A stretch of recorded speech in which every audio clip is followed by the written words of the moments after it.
Hello, everybody, and welcome to the Supercars Exchange podcast. As always, I'm joined by Shane. How you going, Shane? Good, mate. How are you? Yeah, I'm going pretty good. So over the weekend, we had the Winton round in freezing cold Victoria. Everyone looked really cold down there, so it was a bit of an interesting weather scenario, and we had a little bit of drizzle on some of the practice and qualifying sessions, which really threw up some interesting results. It was a lot more exciting than I was expecting, because usually it's a little bit processional like we would think it was going to be, but obviously it was controversial and it threw up some awesome results. Absolutely. I wouldn't have expected that, pardon me, going into the round. It was surprising who was fast straight out of the blocks, and it was a condensed weekend. We only seen the supercars on the Saturday and the Sunday. Normally would see them do a couple of practice sessions on the Friday, but they left that all for the support categories. But yeah, it was really good. Obviously, we knew DJR, Team Penske were going to be the front runners, or at least the team to beat. But I was surprised at just how fast Tickford were through qualifying. But yeah, definitely the rain was going to make it interesting. But as we've seen during the race, it didn't change too much of the result. There wasn't anyone through the supercars, at least, that who's racing the track was all dry by the time we got to the race. Yeah, I think it was also the fact that we had wet practice sessions as well made it a little bit iffy for some of the teams to actually get like a good race and qualifying setup. Obviously, because it's a pretty short circuit, you really have to make sure that you get the setup right, because you can easily lose quite a bit of time. And we saw that in the first qualifying session, even though it was like the split qualifying with going from like the full grid 16 and then 10, we still saw a gap from Chaz Mostert in first down to Jamie Whincup and James Golding of more than a second separating them. So it really made like the field spread quite a bit more than we're used to seeing, especially around such a short circuit. Yeah, and watching that, I think it just came down to a case of who had the bigger balls to attack the curbs. You obviously if you can hit those curbs, it'll give you that little bit of cornering speed. But again, if the track's too wet, it's just going to push you wide and ruin a good lap to begin with. So I think it was just it was almost like that key lap of like, if you can just get it right, you'll be up the pointy end. And it was almost a case of who was last to cross the start line at the end of the session was probably going to have the faster lap.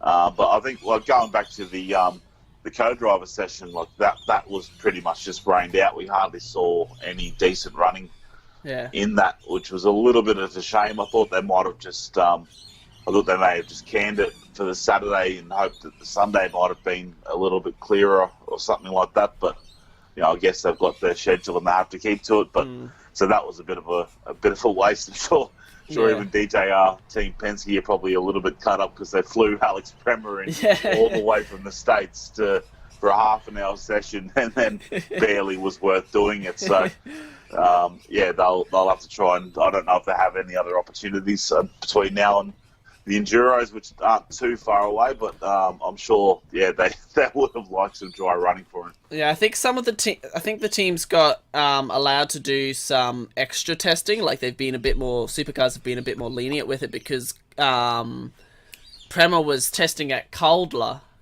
yeah. Calder, yeah. Yeah, Calder the other day. So it hasn't all been for just the half-hour session, luckily for him. So I think Supercars has been a bit lenient on that, allowing them to do a few more sessions, which is good, obviously, because it's a brand new car for all of the co-drivers that are in the Mustangs. So they really need that time behind the wheel. So yeah. Yeah, well, that's it. And I think they do allow them 2 or 3 testing days throughout the year anyway. I know a lot of the Victorian-based teams use one of those days ahead of Winton anyway.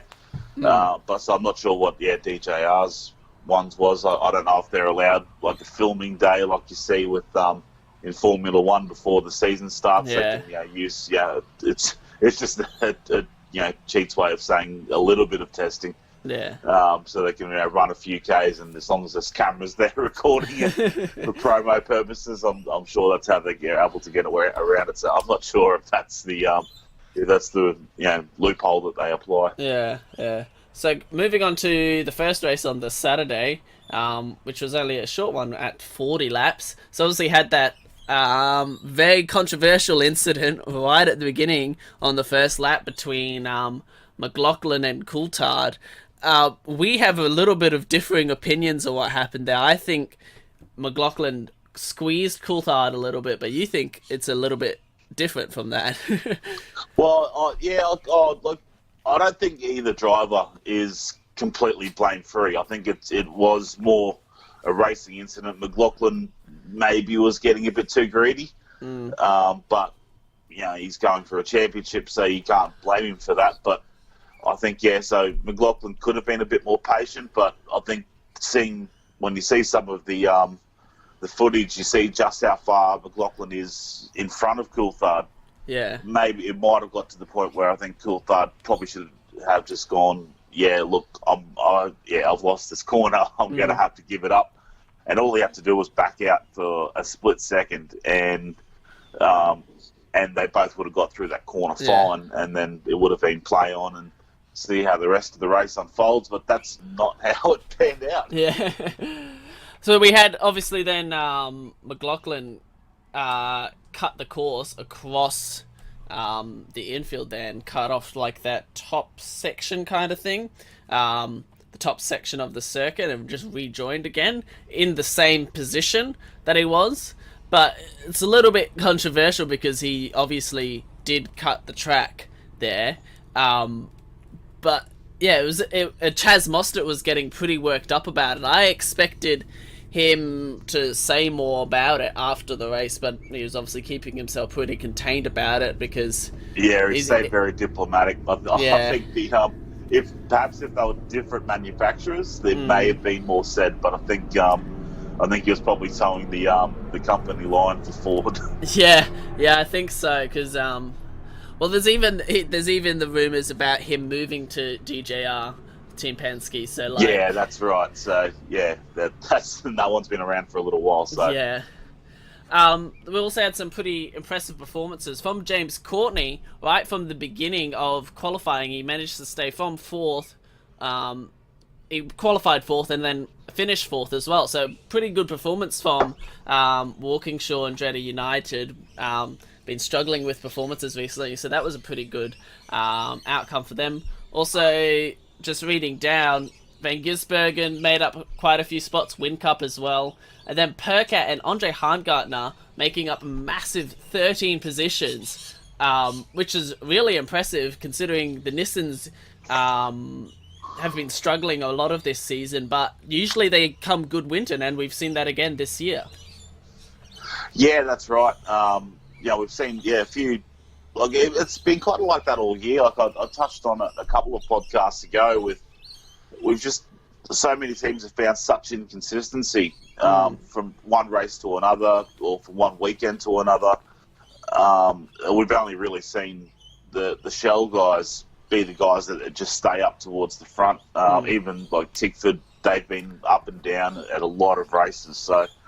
It kind of wasn't any surprise to see a couple of guys that we don't normally see in the top 10 up there, because next round they'll probably be back down somewhere else in the midfield. So yeah, exactly. Yeah, it was just a surprising result for a couple of them, but it was good to see them up there. You always like to see something a little bit different within the sport. But going back to the McLaughlin and Coulthard incident. It was quite surprising. Like, obviously, social media lit up after the race, or through even during the race, and it's still going on now, I'm pretty sure, as well. So, but it was surprising though. Like, McLaughlin, he technically didn't break any rules, but even the Ford fan in me says, "Oh, sweet, play on." He still won the race. Who cares? But it's probably a rule that's going to have to change. I felt really uneasy about it. I'm sure even Scotty would feel a bit. He'd feel that probably wasn't his race to win after being taken off. Yeah. The other part would be like, well, I got tapped off. who cares? I still won the race. Yeah. But surely the simple solution is just putting a couple of rows of tyres across the middle there. Yeah. And that would just be like, well, you can't go through here anymore. So yeah, exactly. you have no choice. You've either got to hit the tyres or turn around and go back the other way. Yeah. And McLaughlin said, like, oh, he worried about going back the other way because then he'd be going against traffic. Well, that would solve that problem as well. So, yeah, I just thought, like, he didn't break any rules, but the rules shouldn't have been that to begin with. I don't think so. It was very contentious, and it's probably going to be something it'll largely be forgotten about in the next couple of rounds, but it'll always be brought back up at some stage. Yeah, it'll be used on like evidence of stewards biased or some crap like that someone will post. But anyway, yeah. Well, that's like going on to like, there was something that I noticed throughout the course of the weekend that a lot of the penalties were handed out were quite.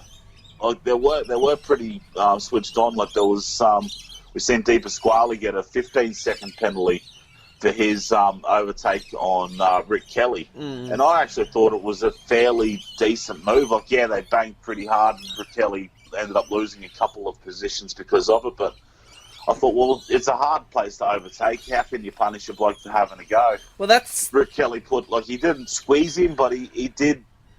I don't know if he quite left that car space. So I just thought, well, that's a pretty harsh penalty to hand out for like that, because it's a big gap. I thought like 5 seconds, maybe, but 15's a lot, and there was a lot of 15-second penalties handed out this weekend. It also depends on like there's actual guidelines for giving the penalties out. So like they have to, depending on the incident or what they deem the incident to be, that's the penalty that they have to give.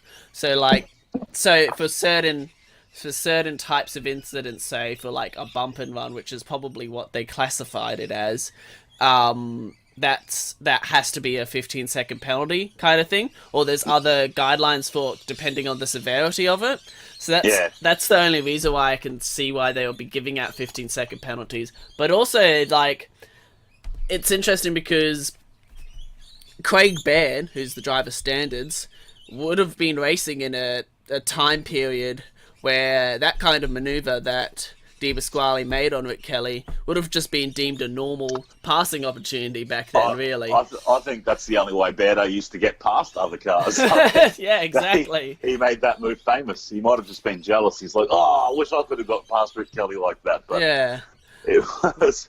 But I just thought, like, for some of them, like you said, they're guidelines, but that guidelines on a rule. Yeah, exactly. So I think there was some that was still a bit harsh. Like the one like Frosty turning Simona around, absolutely. Yeah. That was pretty blatant. Made a bit of a mistake, locked up the rears, spun her around. Of course, it's going to be a 15-second penalty. Yeah. Once upon a time, that probably would have been a drive-through. So that 15 seconds is a lot more of a lenient penalty. Yeah. But I just thought some of them, for the amount, like there was at least probably 2 or 3 during each race that were getting handed out. Obviously, we've seen, Fab's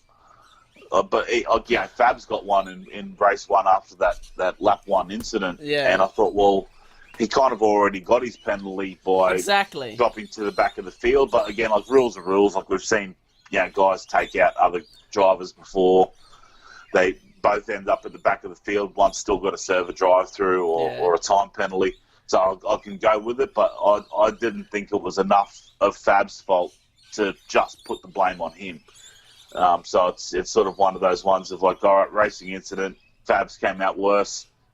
That's just how it's going to have to go. So I thought it was a bit harsh. Yeah.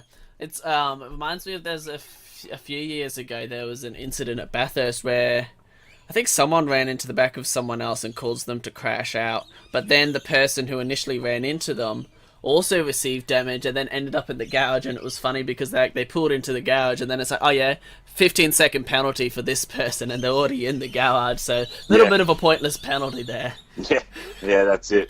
I'm not. That does sound familiar. I can't remember who that was though. Yeah. So moving on to the Sunday, where we had a bit of a longer race. Scott McLaughlin on pole again with Fabian Coulthard, and you were mentioning that I think on the Saturday night that the DJR boys would have been having a bit of a chat about not taking each other out on the first lap. Yeah, I tried to call it and say, I think they would have been spoken to. As I've read later on Sunday night, that they did actually get an email from Roger Penske about having to play nice. So I sort of picked it up. I saw after qualifying, if they lock out the front row, they'll be told to play nice, and they'll just have to fall in. Whoever gets the best start will have the best start. Second place will fall in, and just go for that 1-2 and try and redeem yourselves from the day before. So, and that's what ended up happening with those two. You know, McLaughlin got probably slightly the better start. Fabs had no choice but to fall into second, and that's just where it stayed for the rest of the race for them. Yeah, it was wasn't the most exciting for the front end. Basically, it was just the two Mustangs up the front. We had a late on battle with Whincup and Reynolds, but where Whincup basically just had the better tyres and was just able to go past Reynolds, which is unfortunate because it's been good to see Reynolds up. He came in third in the last race and then dropping to fourth. So it was been a relatively consistent performance for Reynolds over the course of the weekend. It was definitely his best result. Full weekend result for the year. I think that was his first podium back on Saturday, so that was good to see there. And I think Whincup, he just was able to get the undercut and come out in front, I think it was. And then I think Reynolds definitely had the car speed, but just it's so hard to overtake. The cars would have been so even unless Whincup was going to make a mistake, and he almost never makes a mistake. So they were battling pretty hard, which was really good to see. I was quietly cheering home Reynolds to sneak in a double podium, because that would have, I think he's become one of the fan favourites over the past couple of years. Yeah. And, along with the likes of Lowndes and Scott McLaughlin were. And I think Chaz Mostert as well. They were sort of that little pack of drivers that everyone would like to have a beer with. Yeah, exactly. So, I've forgotten what I was going to say. I was just surprised. Mostert again. He's finding ways to count himself out of the championship race. Yeah. He had a really genuine, solid Saturday. He qualified. He put it on pole. When does he ever put it on pole? So he's had a great result there on Saturday. And then obviously they decided not to try and push McLaughlin because they figured they would get a penalty. They didn't, so he had to sit in second. Yeah. So he had a really good Saturday, and then come into Sunday, he puts it still in a good position. I think. And then all of a sudden, on the second lap, he drops it off the track. He locks up his wheels, off he goes. He went back to the back of the pack. He recovered all right. He was one of the ones that was able to make that late pit stop with the safety car, get onto some pressure rubber, and managed to make up a handful of positions. But it could have been a podium. We could have seen. All three, the two DJR cars and Mostert lock out the podium on the Sunday. Yeah. But something happened. I think he's put his hand up to say it was just his fault. He didn't have the right brake bias setting or something like that. At first we thought that he got tapped off, but that wasn't the case. So it was just a bit of an issue with the brakes. So looking at the championship points currently, Scott McLaughlin is now almost an entire round in front of Coulthard, who's in second place. And then Van Gisbergen is now 415 points away from McLaughlin. So McLaughlin's sitting pretty comfortably coming into the mid-season now. So obviously a lot can change still, but it's a pretty good position to be in coming into the June-July kind of area. Yeah, well, that's it. And kind of like what I touched on before with the consistency, they're the only two that the DJR boys are the only two that are finding themselves on the podium at almost every race. Yeah.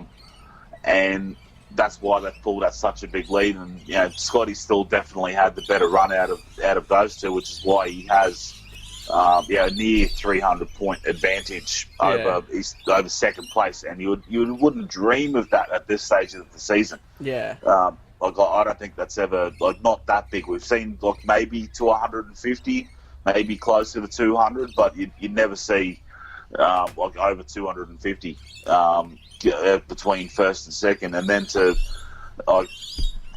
between first and third to be at 400 points this time of the season as well is just unheard of. I've never seen that. But again, it just goes back to a lot of the other guys' lack of consistency, where they might have a good Saturday but a poor Sunday, or one weekend's really good and they get close, a couple of really solid results, then the next weekend's just shocking again. Yeah. So they're kind of just letting the DJR guys get away with the big lead for this time of season. It's interesting because if you look from third downwards, it's really close. It's really close. It's it kind of reminds me of the Marcus Ambrose kind of era, or more generally the Stone Brothers Racing kind of era, when they were pretty dominant. But even then, they had HRT and Mark Scaife and Todd Kelly, who were right on them most of the time.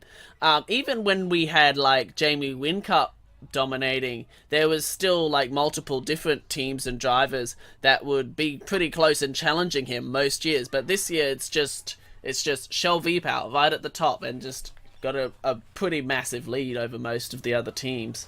Yeah, that's it. And we see it in those previous seasons. You always had that one other team that was right on their heels, and they were getting their own race wins throughout the year. There was always the odd upset where someone really wasn't supposed to win but did. Yeah, just had one of those weekends where they would be able to jag a race win. Yeah. I don't think we've had any less race winners. We had 4 different race winners so far. So, we've probably had race or seasons in the past where we've only seen 4 or 5 race winners at this stage of the season. But it's just one team doing all the winning at the moment.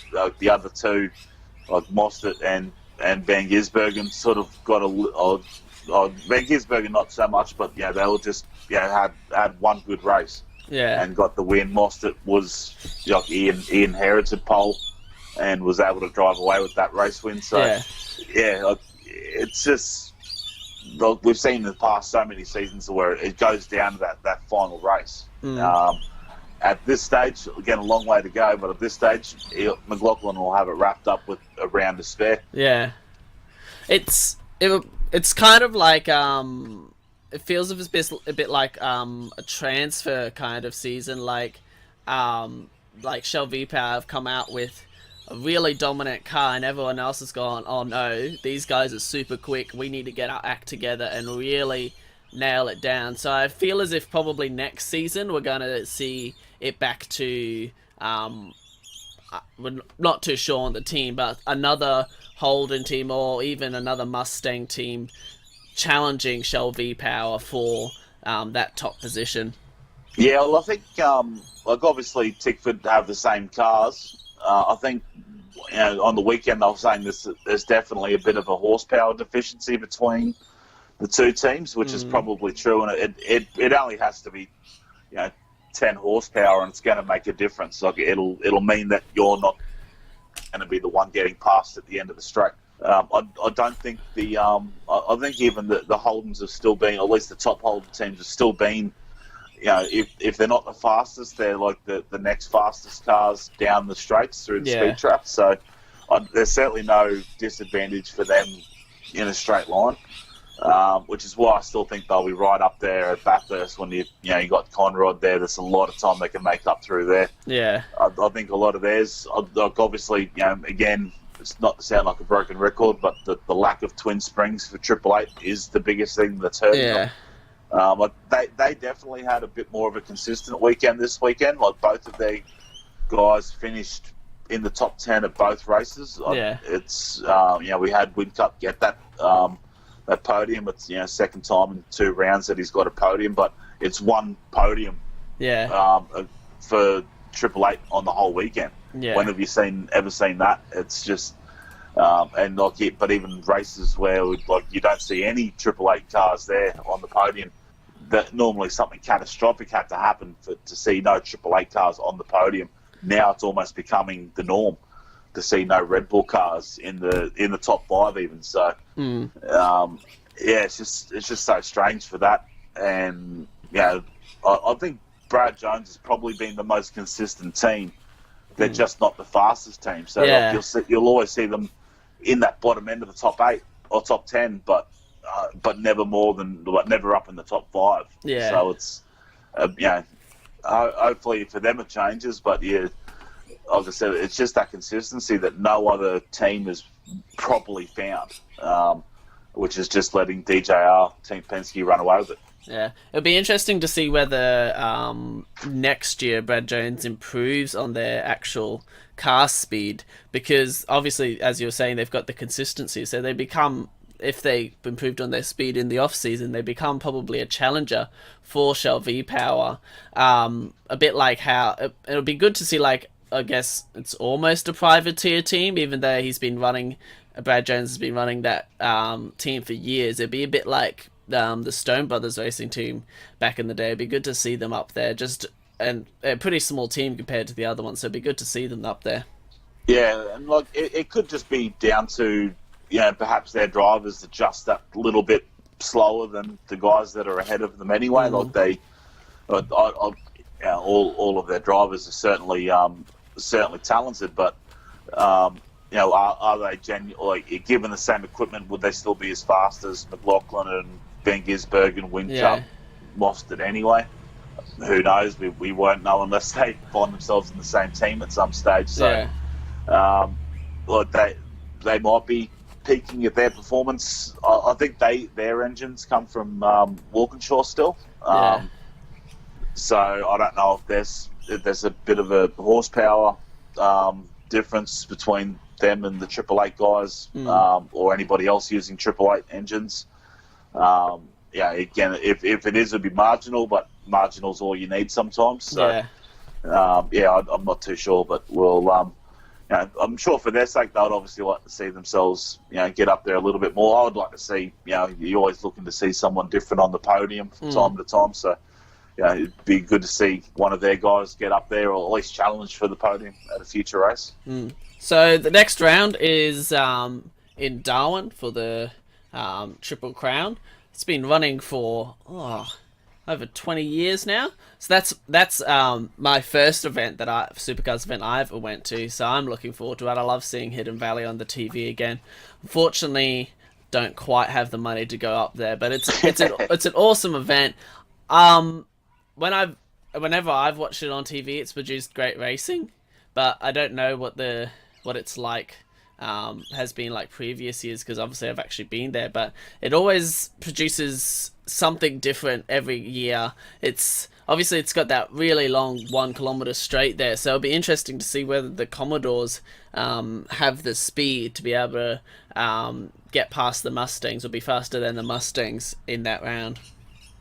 Yeah, well, it's definitely one that's always been entertaining to watch. Like we, obviously seen quite a few big crashes there over the past few years. That big long straight into a hairpin turn 1.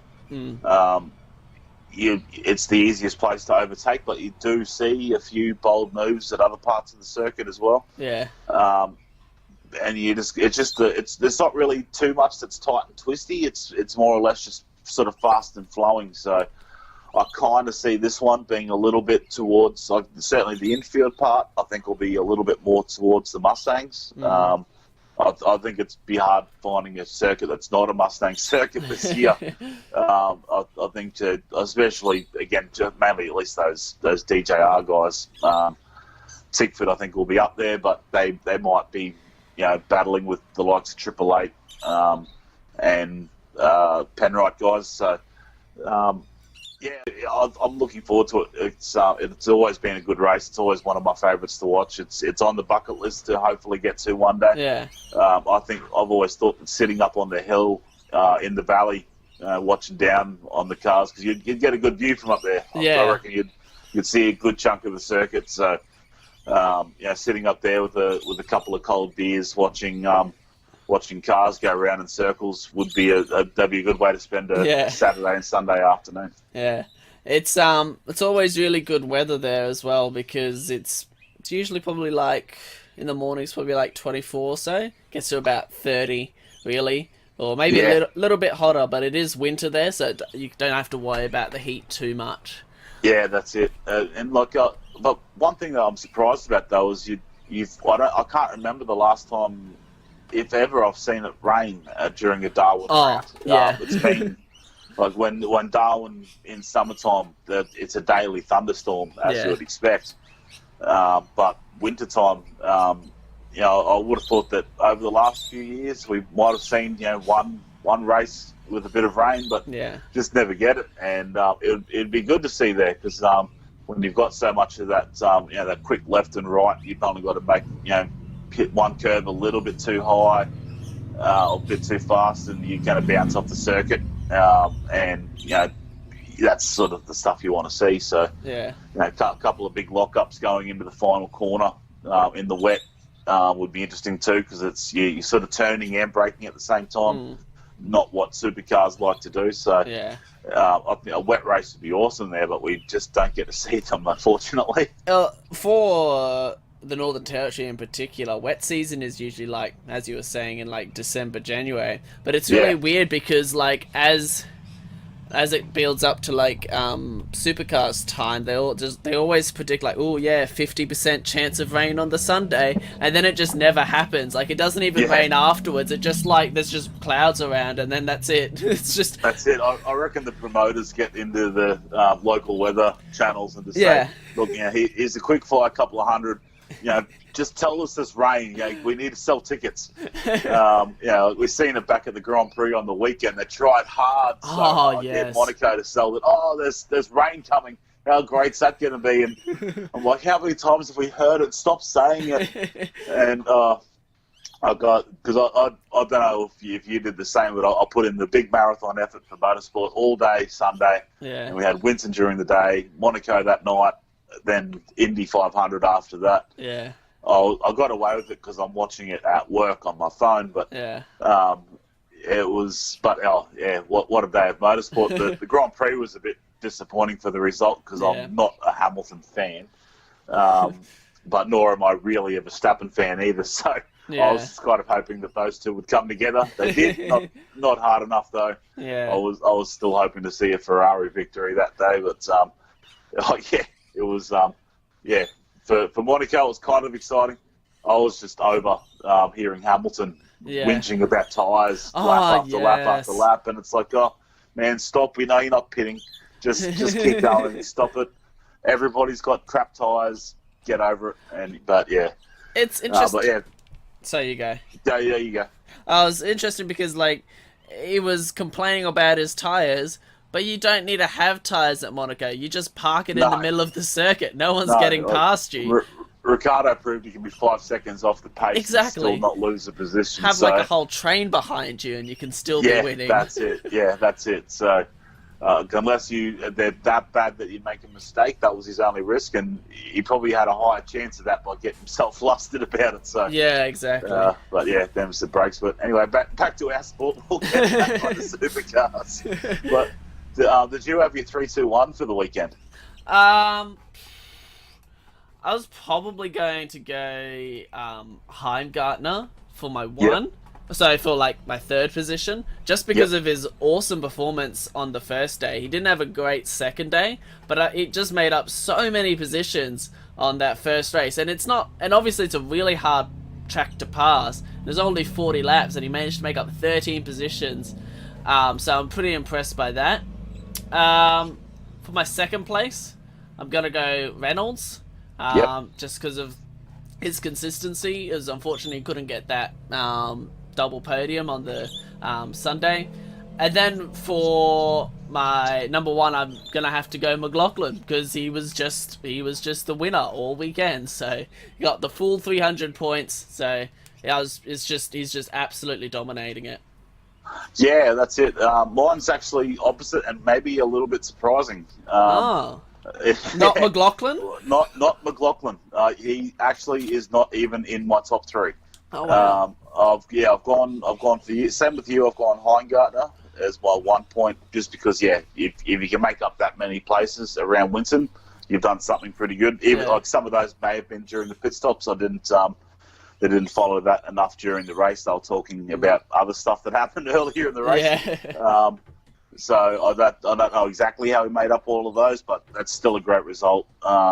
He's flying the flag far higher for the Nissan team than any of the other drivers. So you can't take anything away from him at the moment. Like that, he would be getting the attention of so many of the teams, the bigger teams at the moment. Exactly. I'm sure the likes of Tickford, even maybe DJR Team Penske, 888 would be keeping an eye on this guy just in case they have a spot available in the future. They'll be looking at him. So he's turning a lot of heads at the moment and doing all the right things. In second place, I've gone for Nick Percat because it was just a good, consistent weekend.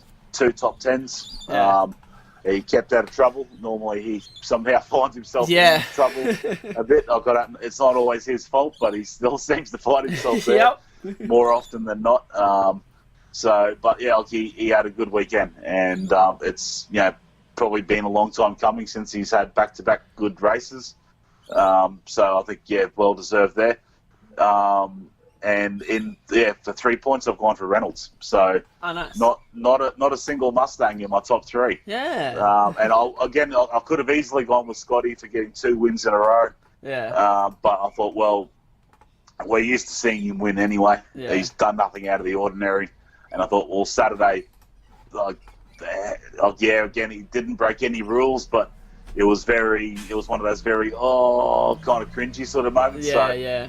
I thought for that reason, as a fan, it made me feel uneasy. So I thought for that reason, I'm going to have to leave him off the podium for the weekend for this. So Reynolds got the top 3. Got the full 3 points. He was unlucky not to get that podium back on Sunday. I thought he definitely had the pace. I think it was just the undercut that gave it to Whincup in the end. So it was just good to see them get they got the 1 podium. Probably should have been 2, but the 3rd and the 4th is not a bad way to spend a weekend. If you had have asked me after Saturday's race, it would have been Mostert, Reynolds, then Courtney getting the 3 points. But Mostert and Courtney had both had shockers on Sunday, so they sort of lost any chance of being able to get a couple of extra points. So Percat and Heingartner for me rounded out the podium there.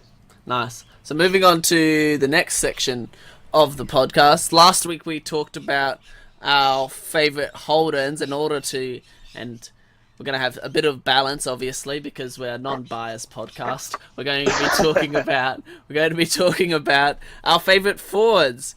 I'd say I'm pretty balanced. I like both Holdens and Fords. I'm also into Japanese and mostly just Japanese sports cars, mostly Toyota. That's my kind of thing. Obviously I've seen lots of Fords in my lifetime, and I like quite a few of them. So my first one is it's a bit of a meme car. It's the Ford Falcon AU, which is, if you've ever spent time on like the car side of Facebook, you know that everyone just batters these cars because they just keep going. They might not be the fastest or the most reliable, but you can just do anything you want in an AU. As the Facebook page, people doing stupid things in AU, or it's something to that. AU's doing incredible things. That's it. That's the one. Yes. That's the one. That's a great Facebook page. So it is. That's what inspired me to put it as my number 5, just because of that. And there's even that one. That Channel 7 did a whole like behind the scenes kind of report on it about the AU doing that jump in the Yes. streets in Brisbane where they like had the wood jump and they did the jump through there, and I'm like, wow, that's awesome. And they're like, there's children that walk down this street and they might get run over, and I'm like, it's an AU just doing a jump. You're okay. That's it. They'll be cheering and high fiving. Exactly. Yeah. Not that we condone any sort of reckless Of course behaviour not. on Of course the roads. not. But absolutely, the AU, it was dog ugly for a car. It is. Yes. When it came out, especially the Series 1 with that waterfall grille, you just looked at it and thought, oh my God, what have they done? But as a car itself, it's unbeatable. Like, I would still see as many AUs on the road now than what I do BA Falcons or VX Commodores. Yeah. They're like cockroaches. They can't be killed. They will survive a nuclear apocalypse. Just they will as still ugly be as a trucking cockroach. Yeah, just about. It's still, it has that notoriety now, like, where it's strangely it's the kind of a car that's almost gotten slightly better looking with age. Yeah. I do look at one now and think, was it really that ugly?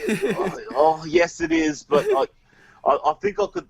Part of me could see where they're going with the styling of it. Yeah. I think it was just a bit too out there for the time. Like, when you look at an FG Falcon, it's actually kind of got similar shaped tail lights. And I thought, well, maybe if they went something like that a bit more to begin with, it would have been okay. But then, if the AU looked like a BA, but had all the AU bits, so it had that double wishbone rear suspension, which it was unheard of for Australian cars at the time, and still is now. Or we're not making cars anymore, but it was just unheard of. It would have been the best car ever. Yeah. But it didn't look like a BA. It looked like an AU, so it just didn't get the sales. Look, the XRs looked a lot better. Yeah. But yeah, I'll go on to my number 5. And strangely enough, it's another AU. So nice. but I've gone specifically for the Series 3, the TS and TE50 models. Strangely enough, it was the only AU that looked good. They managed to sculpt enough of a body kit to actually, they kind of squared up the shape, but didn't have managed to sort of minimise the curves on it a bit and the angles. So by squaring it up a bit, it made it look a lot better. But they took that old 5-litre Windsor motor and turned it into a bit of a monster. They bought it out to 5.6 litre, 250 kilowatts. So it wasn't the most powerful motor at the time, but it would certainly still went pretty good in a straight line. Coupled with that double wishbone rear suspension, it was actually a bit of a lightning bolt around the track. And would probably actually still keep pace with a lot of cars today. Just on the cornering ability. So it was, and it was where we seen that blueprint colour for the first time on the Falcons, and it was a very iconic colour that we'd seen. So that was around for a couple of years there. So the AU, it definitely was surprising for me, because there's so many awesome Falcons, but I thought, for me, even when that one came out, I thought, finally we've got an AU that Ford fans can be kind of proud of. And you don't see many out in the street. They didn't make a hell of a lot of them. That was going to be in my top 5. So for my number 4, I went with the Ford Capri Mark III. So that was made from 1978 to 1986. So pretty long production time, about 10 years. Basically, I've just gone for this one just because of it just had this great looks. I think it looks better than the other two ones before it. But also, the Mark III Capri was the one that they turned into the Zack Speed one that they used for Group 5 racing, and I just love that racing car. I've also really liked Capris just in general as well, just because there's just such nice little simple cars. Obviously, they're not the most powerful. The maximum engine you can get in it was a 3-litre V6, but you got to remember that was in the 70s leading into the 80s. So that was pretty good for the time, really. So yeah.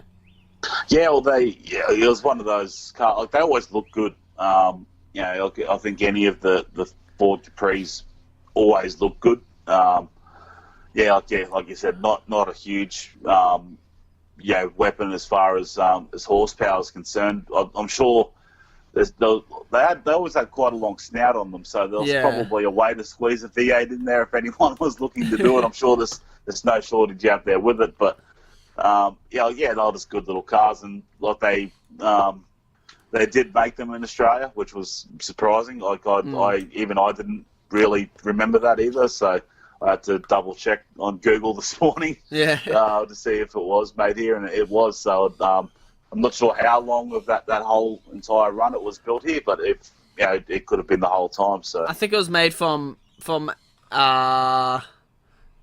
I think only in the 80s did they actually start making the Mark III in Australia. Yeah. So I might be wrong, but it wasn't for very long, but it's still made in Australia, technically. Yeah, that's it. So, then that's right. But it was probably at a time, too, where Australians just weren't looking for small cars. Yeah. It was probably at a time where we started to see a few more, like of the earlier Japanese imports make their way into Australia. Some of those early Mazdas and Corollas, they've been around for a long time, but they started to feed in a little bit more. So Ford probably wanted to capitalise on that and see what they could do with the Capri, and I'm sure it must have sold in okay numbers for them. My number 4 is the XC Cobra. Nice.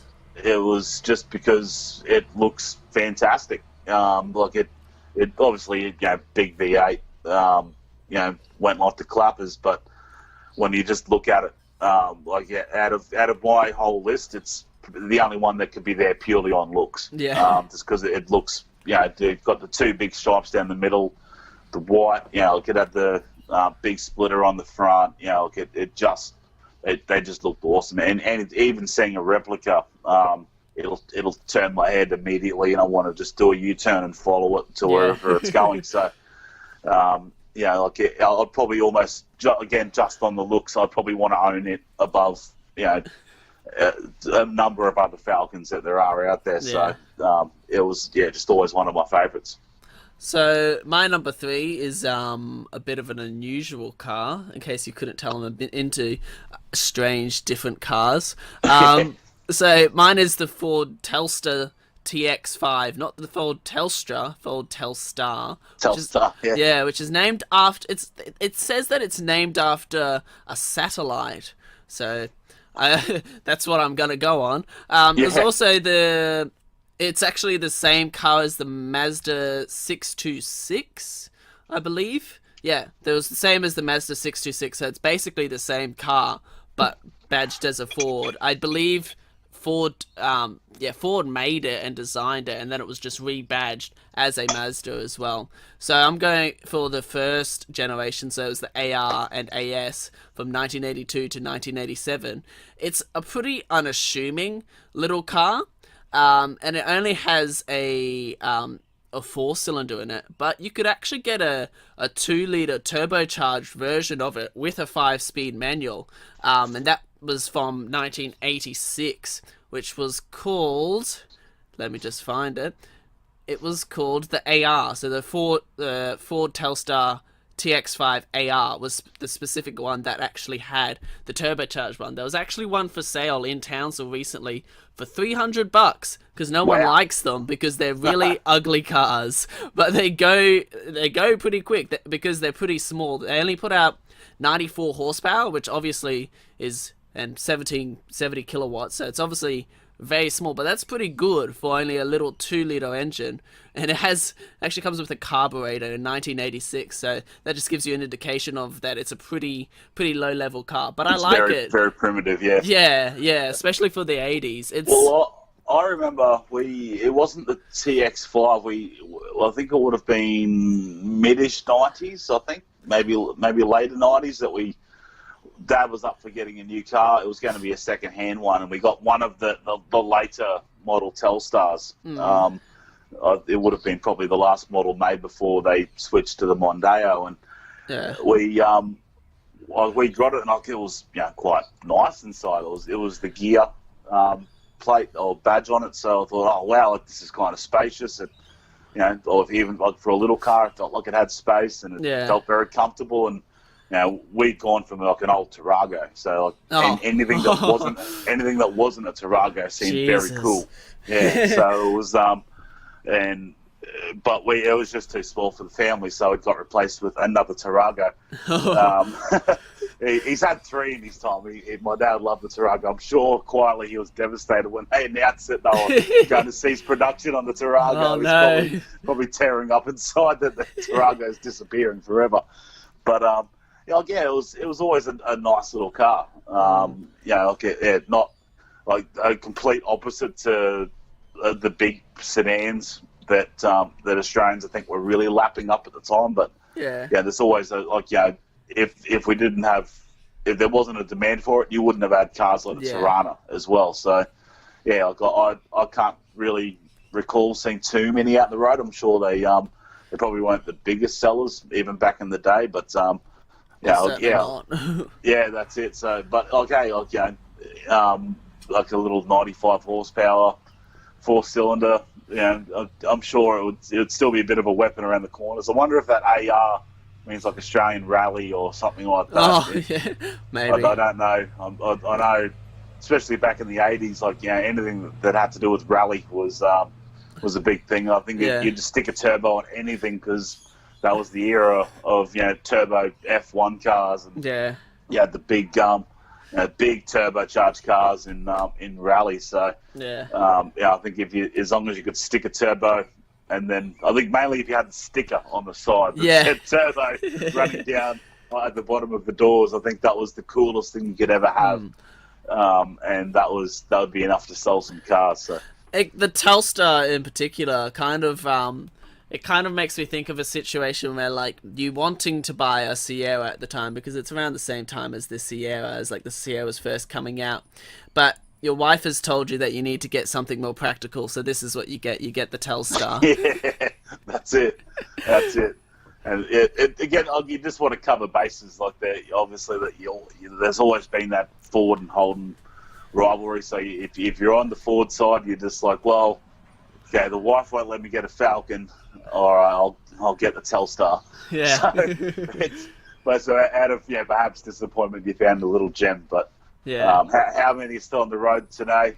God only knows. Probably not many. If you found one for $300, it might have been worth buying. Like, spend whatever you need to restore it. I almost did. There might be someone who looks at it and thinks, "Oh my God, it's a Telstar! I've got to have it." And rushes out and offers you all the money in the world for it.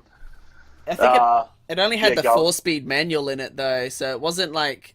And I don't. It was the turbocharged one, but technically I can't actually drive a turbocharged car, so I'd have to get a permit for it. Despite the fact it only has 94 horsepower and it's actually less horsepower than my 45-year-old Ute, I still can't drive it because it has a turbo on it. So yeah, that's it. But I don't know there's got to be a way around, because you look at like all the eco boosts that Ford do today, like the little 3-cylinder or 4-cylinder turbocharged engines.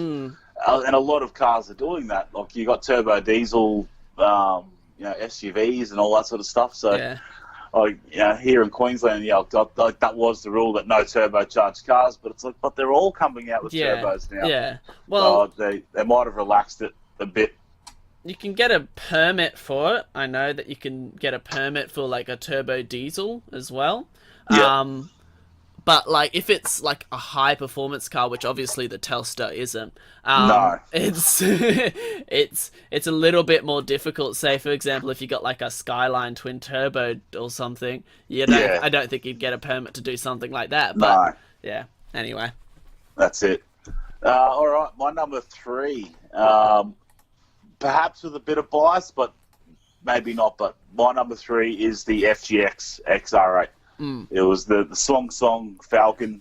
They had the Sprint model as well, which had an extra 10 kilowatts. So I guess I could throw them in as with the same category. But 335 kilowatts out of the standard one. Big supercharged, the Miami V8. You couldn't have more power for less money. Like, it was 60 grand drive away.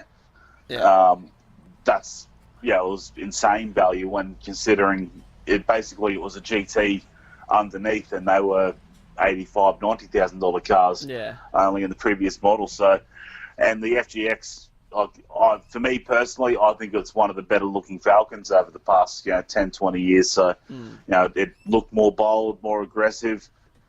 Definitely, there was more they could have done with the styling. I would have liked to see bigger side skirts, a bigger rear wing on the XR8s and stuff like that. But they're just minor details. But overall, anytime I ever read reviews on it leading up to wanting to buy one, they all said that it was the best Falcon ever made because of the improvements that they'd made to it. The interior, it still had more or less the same interior as the FG, which is a little bit of a letdown again, just because it was getting a little bit old, but still very functional. It's still a great car. Yeah. I hope to own mine forever until I pass it down to one of my kids when they're born. Yeah. If they're lucky, if I can part, if I can part with it, I might just let them stand on the other side of the garage and just look at it and don't touch. That'll be the plan for me, is to keep my XR8 for forever and a day. Yeah. They didn't sell a lot. Obviously, the Falcon was really on the way out by then. They no marketing at all for the car. Yeah. But it was one for the enthusiasts. I think all the Ford fans that wanted one went out and got one. If they couldn't afford the V8, they went and got at least the turbo, the Turbo 6, or the even just the normal XR6 or a G6E or something like that. There was a lot that still wanted to go get one. It was a shame there was no Ute version in the XR8, only in the XR6 Turbo. Yeah. But that's all right. It was still one of my favourites. So I've gone for my number 2. I've gone just the FG in general, the Ford Falcon FG, which was I'd probably lean more towards the XR6 FG, just the normal naturally aspirated one, just because my brother has that one. I think it's a 2010 or 2011. Yep. He bought that. That was his first car, and he still has it now, and he's done all sorts of modifications to it because he's crazy. But it's just such a lovely car. They're just so nice, and especially the seats. When you sit on those seats, you just sink into them. I've never had car seats more comfortable than the XR6. It's just ridiculous. But only reason I haven't put it first is because my brother was recently telling me about all the issues that he had with it. I think it's more specific to the XR6 than most other cars, because one of the automatic transmission that came with that car just has a tendency to just blow up and just lose gears because it was made in France. And then Ford then got rid of that factory completely, so you can't even get parts for it anymore. So he's had to buy a whole new transmission for it, and it happens to all of them. Like after a certain number of Ks, they just blow up. So he currently only has he's missing third gear at the moment in an automatic transmission. So it's pretty interesting for him, but he's getting a new one soon. But yeah, really, it's just so nice. And when he first got it, and I got in his car when we went for a drive, he was nice enough to let me sit in the passenger seat. We just went for a drive, and I'm like, wow, this is a proper car. This is so nice. I hadn't really that was like my first kind of experience in like a proper, fast, nice car. So that's why I've put it so far up. Yeah. Well, the FG, when it first was released, I think 2008, it was the departure from the B series, like the BA and BF. I'm like, oh wow, that's a bit different. Like it had gotten a little bit bigger, a little bit longer, and the styling though, I thought, oh, it's a little bit different. But within about 2 or 3 months, it grew on me, and it was like, wow, that's actually, and still is, one of the best looking Falcons I think ever made. Yeah. Particularly the GTs or the FPV range. You had those, like the panda eyes on the front with the headlights are. The whole car as a whole was still a very, very good car and still holds up today. So The FG XR6, like a workmate of mine has one in, I can't remember the name of the colour, but it's basically maroon. Yeah. It doesn't look, not the best looking colour. Yeah. For Queenslanders, if you're a diehard Queenslander, it goes, but I usually leave that side out if I'm looking for colours of cars. Yeah. But inside, nice car. I always thought the little LED display for the radio and everything like that was a little bit underdone in the first series. Just I thought, well, going from what we had in the BF and I guess to the BA, depending if you had the extra the Sounds Plus package, I think they called it, you had a better display. Yeah.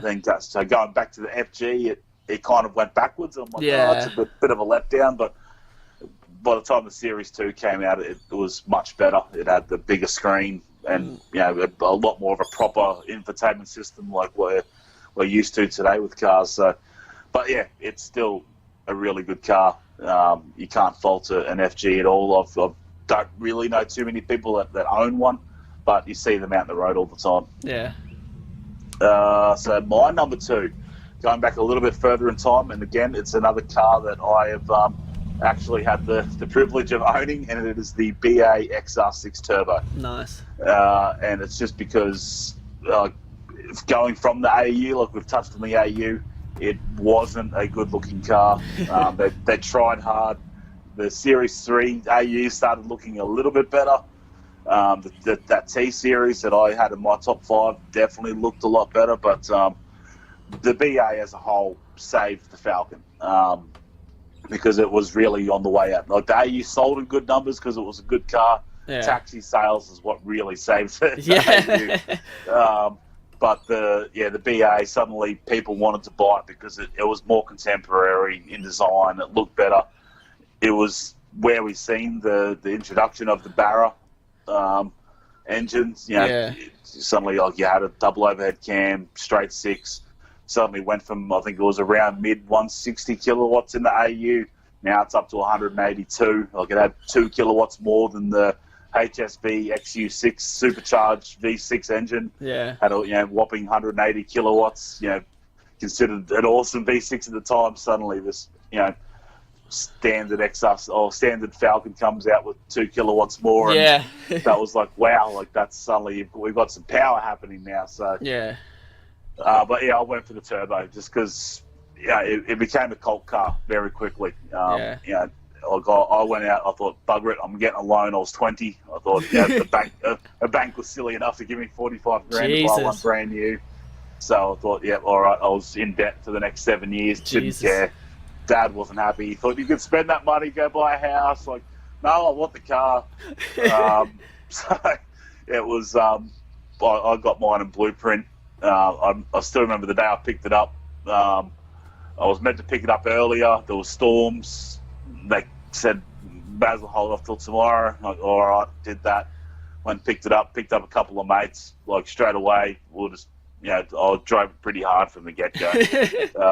But it was a beast of a car. So, and you see today, we touched on it last week with the VL Turbo Calais, that it was sort of one of the original tuner cars that people wanted to get and they wanted to do up. Like, how many videos have we seen of turbo Barra motors pumping out just silly amounts of kilowatts? So, and that BA XR6 Turbo was the catalyst for that. And even when it's hard to see a clean version now. There's quite a few of just fallen backwards over time, as a lot of them do. But occasionally you still see one that's been well kept, and it'll still turn my head today for sure. So one that I wish I had have held on to. Again, unfortunately here in Queensland, the laws killed the second-hand market for me, because that was the plan was to sell it to a 17 or 18-year-old who was like, oh, sweet, XR6 Turbo, and rip him off for it. But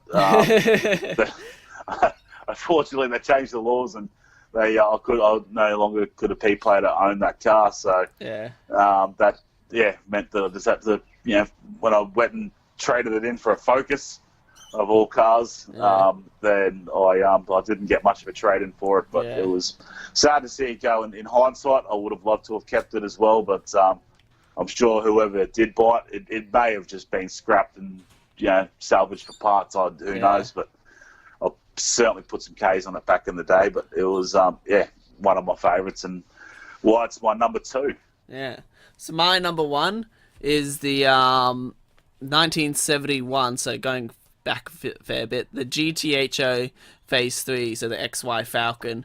Basically, this was the first Falcon that I actually knew of, because when I was about 5 or 6, I got this little model car of, I think it was Bill Brown's. Yeah, Bill Brown's 351 XY Falcon, and there was the one, and it had the little story on the back talking about how he flipped his and then at Bathurst and then cut it in half. So I just sitting up on the barrier, I think it was. Coming onto Conrad, I think he did it. Yeah. I don't know whether it was during the race or during a practice session, but he screwed it up massively. But I just felt sorry for the poor little Falcon that ended up in half. So that's why. But also, I've obviously come to learn that it's quite a pretty powerful car. I was reading through the article about all the information about it, and it says, for the XY Falcon, it says, with the rev limiter disabled, it is capable of 228 kilometers per hour and can exceed 7,500 RPM at high risk of engine failure in 4th gear. So that's it. Obviously, people push these cars really hard, and 228 kilometers an hour in 1971 is massive, massive speeds. It's obviously why they've put the chase in at Bathurst, just because they were reaching such ridiculous speeds down there for the time. But it's just such a simple little car, and I just love that they had the ideology, okay, let's just put a massive engine in here and see how fast we can make this car go. And it just makes an awesome sound as well. There isn't too many around with the which are actually a GTHO Phase 3. I think there's 1 or 2 in Townsville. I always stalk the formals looking for them. But yeah, they're awesome little cars, and I've always loved them since then. Yeah, that's it. And no surprise, my number 1 is the same. Oh, nice. Because it was just if you think of Ford Falcon, you think of an XY. It wasn't the prettiest looking Falcon. It was certainly good looking. It's not in the ugly category. But it sums up the muscle car era. Or the Australian muscle car era, probably as perfectly as any other car, just because you had massive 351 V8 engine. I think it was around 220 kilowatts, which is still a lot by today's standards. Even like you said, 220 k's an hour. If you'd dare try and get up to 220 k's on the highway now, they'll crush your car if you got caught doing that. Yeah, exactly. It was just immense. It was the fastest four-door production car in the world at the time. Not sure how long it held that record for, but it did hold it for a little while, I think. But it was just so iconic. I think they only made 400 and something, perhaps, of the Phase 3. Yeah. Which is why you see them sell for, seeing them sell for $1 million or around $1 million at auction. Because there's so little of them, they're so desirable. Yeah. Just because again, it may not have been the best looking Falcon, but when you've seen one, and you know how iconic they are. So that's why they command such a high price tag. Even replicas, like a standard XY, dressed up to look like a Phase 3. One of those will still sell for $30,000-$40,000. Yeah, exactly. The standard, the standard XY GT, they're still, commanding pretty big dollars these days. But that GTHO, that's the one that commands the big bucks. So it was, I think for I couldn't blame a Ford fan for not putting it in their number one, but if it wasn't in their top five, something's wrong. They're not a Ford fan. I think most Ford fans would have it number one, if not on the podium anyways. It's also just the fact that that's like, you could, if you had the money, obviously at the time, the GTHO Phase 3 was a car you could drive on the road, and that was like a track day car, like compared to nowadays. That'd be like driving a KTM Crossbow or something stupid like that on the streets, because it was just, it just had insane speed. But it's just, you can take your family out for a picnic on a Sunday afternoon in this car if you want to. Yeah, well, I think it was less than $5,000 to buy, I think, back then, and I think even I've worked it out once. Even with inflation, I think it took it up to around 50,000. Yeah, which is still what you would spend on most cars. I spent $60,000 on my XR8. So if it was definitely an affordable car for so many people. Like, you wouldn't have to, unless you're on minimum wage.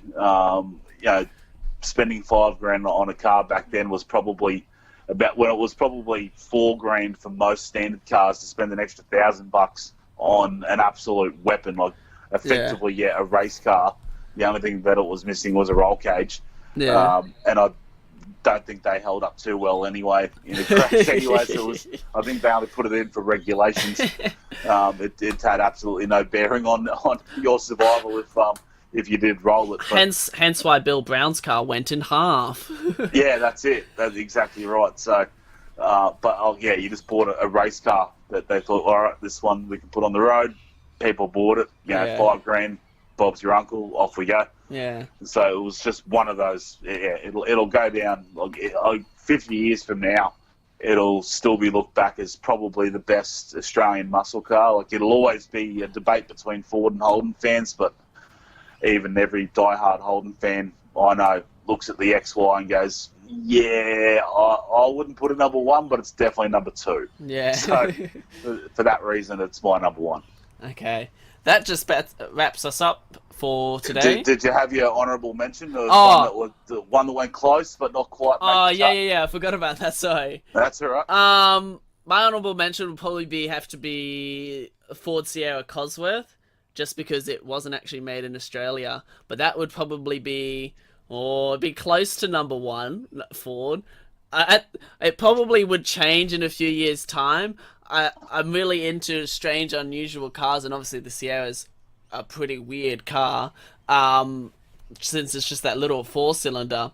But yeah, I just thought, also especially the Cosworth version, obviously that puts out a lot more power, and it's just ridiculously fast, and from such a tiny little engine, such a tiny little car, that's my honourable mention, really. Unfortunately not made in Australia, and so they're really, really hard to get. I saw one on car sales for $75,000, so I'd be in debt for the rest of my life if I bought that. Yeah, that's it. And we brought it up when we were talking about the controversial race cars a few episodes ago, and the Sierra, its controversy was that it wasn't even on for sale in Australia. Yeah.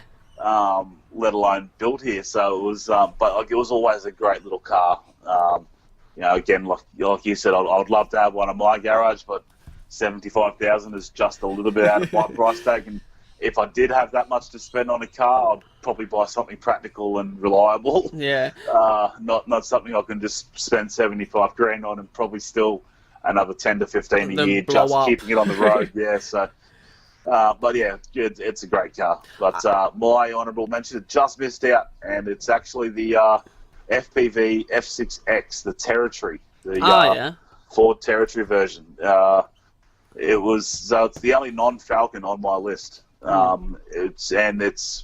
It went close. Like it's an SUV. The Territory was the surprise hit on the Australian market because it was right at the start when SUVs were starting to become a thing, and it probably actually helped save the Falcon beyond the BA for a few more years, because where the Falcon was starting to decline in numbers, the Territory was going up. So, and then of course, what do you do when you've got a top selling SUV, you take one and you put a massive turbocharged engine in it. So they had the 270 kilowatt engine we've seen out of the F6 Falcon, and I think they lowered it a little bit, put a little bit of a body kit on it. It was just again, for an SUV, it was hard to find that much power in anything else. Yeah. Even a lot of the high end European models were probably be the only ones that were coming close, but you would have been spending 4 times the amount on it. So, it was just a great little car, or big car. I think I don't think it may have had the 6-speed ZF gearbox at that stage. It may have still only been the 5-speed that they had, but I can't quite remember the gearbox that was in it. But it didn't. I don't think it had the 6-speed ZF, but I may be wrong. But it was still a really good car. My partner had the first model Territory, just the standard one, and it had the original 4-speed gearbox that the BA Falcon still had, and that let it down. It was terrible for fuel. So I would think that even with, no matter what gearbox was in this, it was probably still going to be very thirsty. So it was not a car you got just for if you're being practical. It was definitely one that you wanted for looks, but it just missed out on my top 5. So I'd just like to briefly mention, you can get a normal Ford Sierra. I just thought this would be interesting for you. You can get a normal Ford Sierra, the non-Cosworth one, for about 15 grand or so. So if you're wanting to look at a Sierra, it's a bargain. It is. They're not the turbocharged ones, but obviously it's not too hard to put a Borg Warner on there. Well, it might be a little bit difficult.